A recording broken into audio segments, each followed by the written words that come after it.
L'essentiel de l'actualité avec Lionel Durel. Bonjour à tous, voici votre journal de la mi-journée avec la rédaction de 24matin.fr et les principaux titres à retenir en ce mardi 18 juin 2019.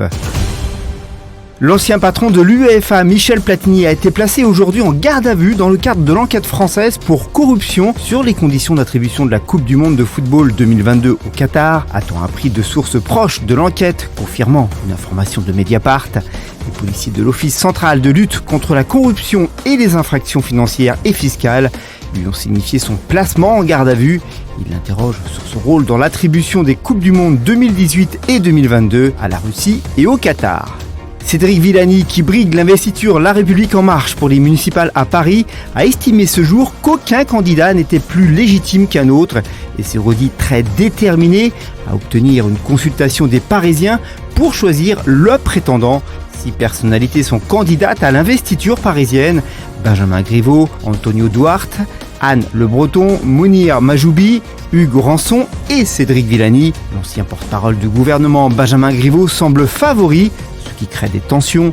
Théoriquement, le candidat En Marche à Paris doit être désigné début juillet, mais les rivaux de Benjamin Griveaux dénoncent un processus déjà verrouillé.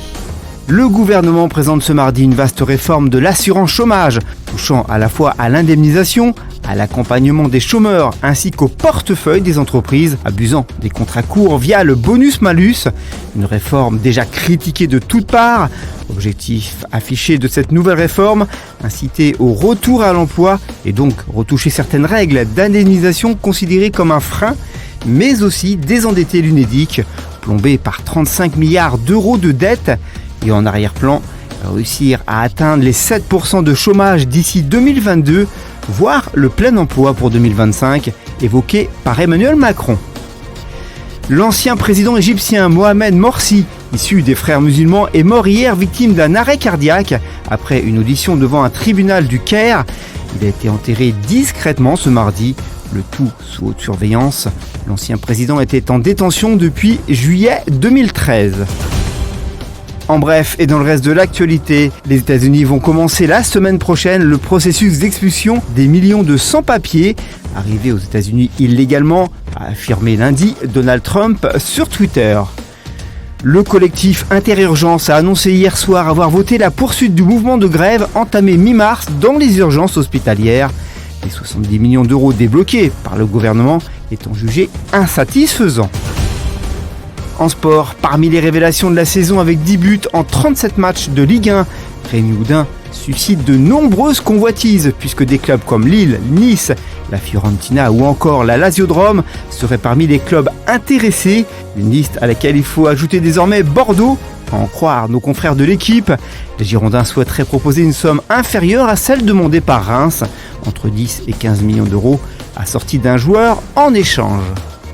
Désormais débarrassé d'Antero Henrique, avec lequel il entretenait une relation conflictuelle, Thomas Tuchel jouit d'un crédit pour le moins limité auprès de Leonardo, de retour au poste de directeur sportif.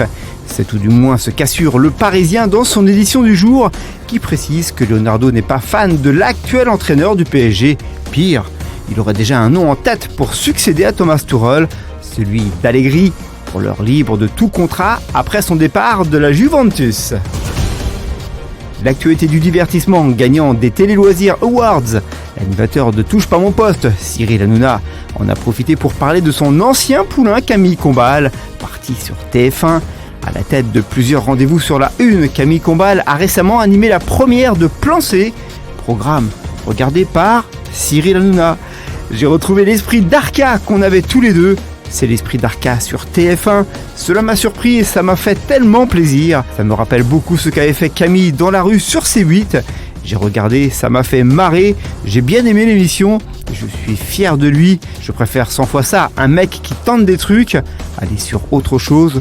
Je trouve qu'il a bien fait, à lancer avec une pointe de fierté Cyril Hanouna. Voici votre météo pour demain matin, mercredi. Les orages de la veille perdront rapidement en intensité. Quelques averses faibles pourront résister sur la moitié nord.